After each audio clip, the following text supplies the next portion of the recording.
I used to think that when you're dead, you're dead.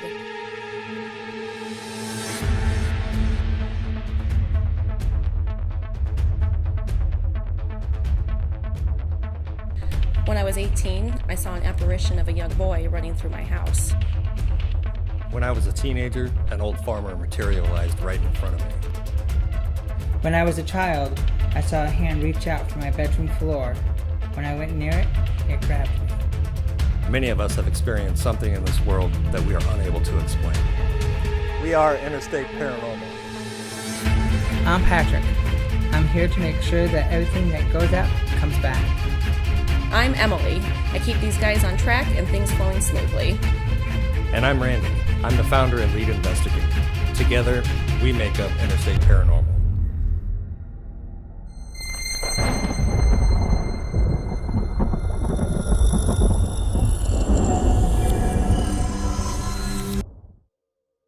Clark Street Ale House, Chicago, Illinois. A bar filled with history. This building has been a trans bar, a cop bar, and a whiskey bar. Staff members have reported seeing things, hearing things, being watched, and even being touched. We were asked to investigate the stories of an old-time bar patron named Droopy. Rumor has it that Droopy died in the basement. Here are the highlights of our investigation.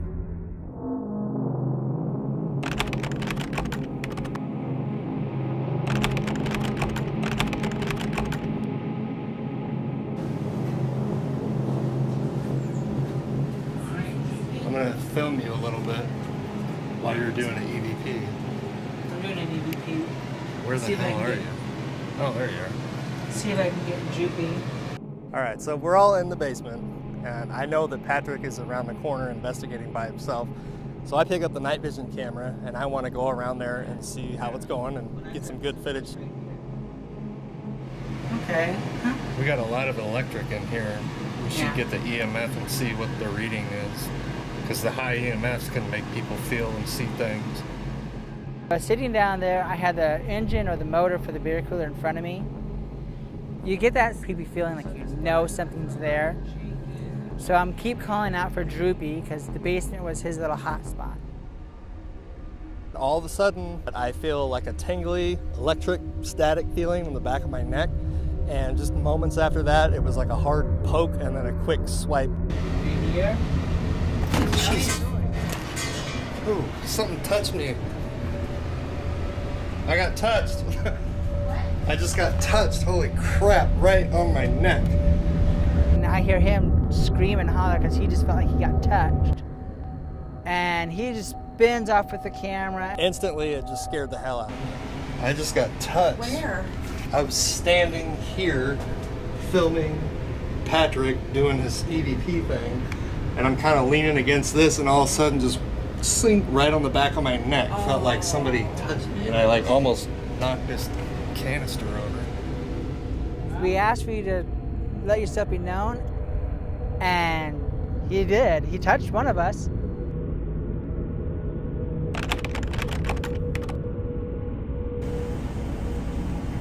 Can you walk in front of the green lights? Or make one of them move or change colors? Me and Michelle were sitting in the basement, and we had set up a laser grid which displays pinpoints of light in a grid pattern. We use it so shadows can move in front of it, it can be manipulated, etc. We were just filming it on my phone, and all of a sudden it did like a full 360 circle. What was that? That was, How did that move though? I didn't touch that. one, I got the change on film, but two, yeah, I thought you did that. How did that just It spin? swirled. It spun. It swirled on its own then. We were both, did you do that? Did you do that? No, it wasn't me. That actually moved, and we tried to, debunk it by, rattling the table, seeing if it was easily moved, and it wasn't. I mean, something had to physically manipulate that laser grid.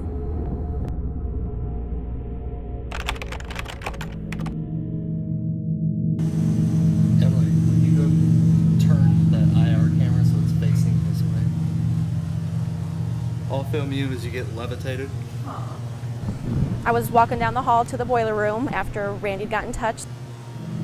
As I was inching my way towards the boiler room, I heard a loud bang. Sorry. What'd you do? What happened? Well, as soon as I heard and saw Emily react the way she did, I just kind of was assuming she saw something with her own eyes.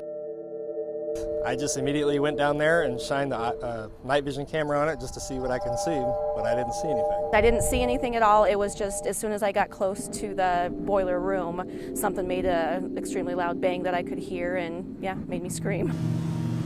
We never figured out what would have caused it. That was a hot spot area.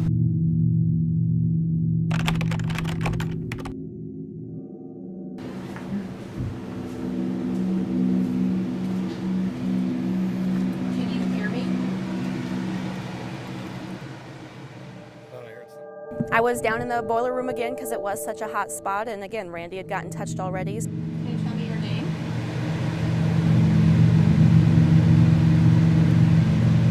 I could feel something, around my neck behind me. It was an exposed area, and you could just feel a presence.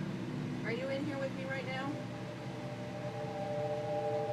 As I'm reaching out and asking if someone's there, all of a sudden I felt like someone had run a finger down your spine, from neck to all the way down your spine, just whoosh, real quick down the end.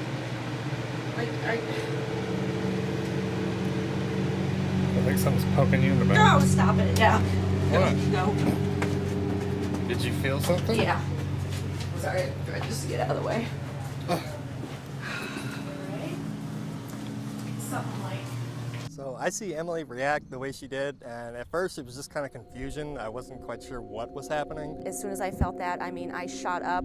I had to duck around Randy to even get out of the room and just took off down the hallway because it freaked me out that much. No, stop it, yeah. What? No. She kind of mumbled out, I got touched. So, I'm of course concerned about her because she's freaking out, but then I decided to go back in there to see if I could see anything, hear anything, feel anything, but of course, whatever it was there, it was already gone.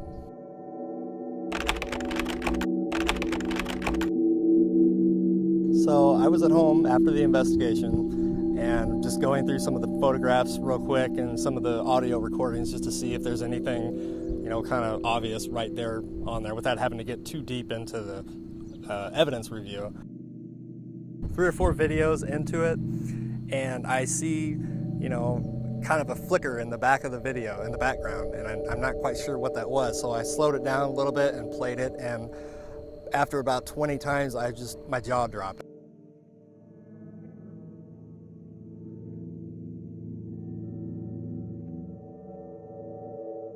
I couldn't believe what we caught. We actually caught a full-bodied apparition right there in the middle of our infrared camera. We were all kind of congregated around the corner from the boiler area. As soon as I saw it, same reaction, my jaw just dropped, and I think I actually jumped up and down and probably, high-fived the air, because getting something like that is absolutely phenomenal. I was like, oh my God, that was right behind us and we didn't even see it with our own eyes. Thank God we had that IR camera recording at that moment because it captured our best evidence that we got at this location. You can clearly see a full body come around the corner, pause as if it's surprised that there are people in the room with it, makes a clear turn. You can even see coattails, like an old-timey coat, make a defined swish movement, and it pauses and goes back upstairs. We think it was Droopy because we kept calling him out.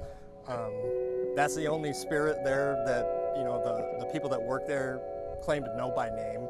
So we were calling his name all night down in the basement, and we all kind of agreed that was probably him. That's a holy grail right there. You got proof. There's something there at Clark Street Ale.